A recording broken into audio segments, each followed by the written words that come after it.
Greetings, queens and kings, if you stopping by. Welcome back to my channel. Today I have one of Outre'S beautiful melted hairline lace front wigs. It has baby hairs included and a pre-attached elastic band, which I will show you in a minute. I got it in the beautiful color DR2 and ginger brown. Look at that color, absolutely rich. What I love about Outre's is they do not disappoint when it comes to the colors.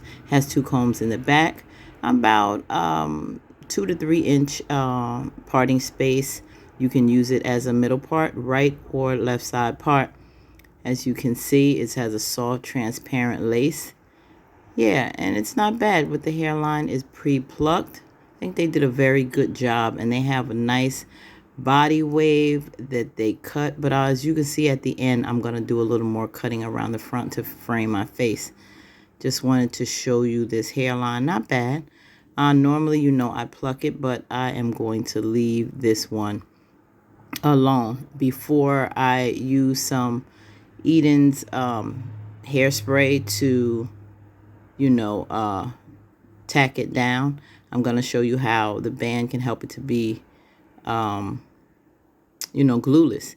And you can use it as a left or right. I'll show you that in a second. Let me cut off this lace. And then I'll glue it down a little bit when it comes to doing that middle part, because that's how I'm going to wear it, as a middle part.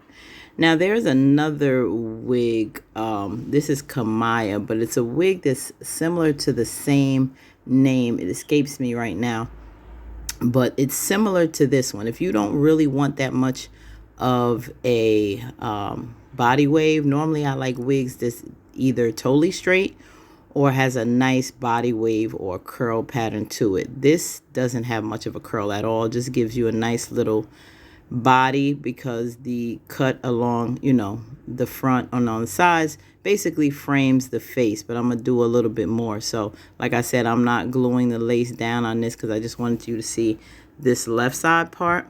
Then I'm going to turn it to do a right side part, and then I will leave the middle. Not bad, very soft, very it's full. It's, you know, pretty yucky texture, so it feels very much like human hair, and I didn't get much shedding at all. Of course, if you do decide to glue it down, make sure it goes around the ear part, because depending on your head size, I think this is about 21.5. If you have a small head, you know, the elastic band and adjustable straps will help you with that. Or if you have a larger head, you can always secure it down more with the combs. Pull it down, make sure it fits right. But when it comes around the ears, I definitely always have to cut around that, because it has a little extra, you know, lace around those ears. And I want to make sure that, you know, the hair goes around if you want to put the hair around your ears. Okay, enjoy.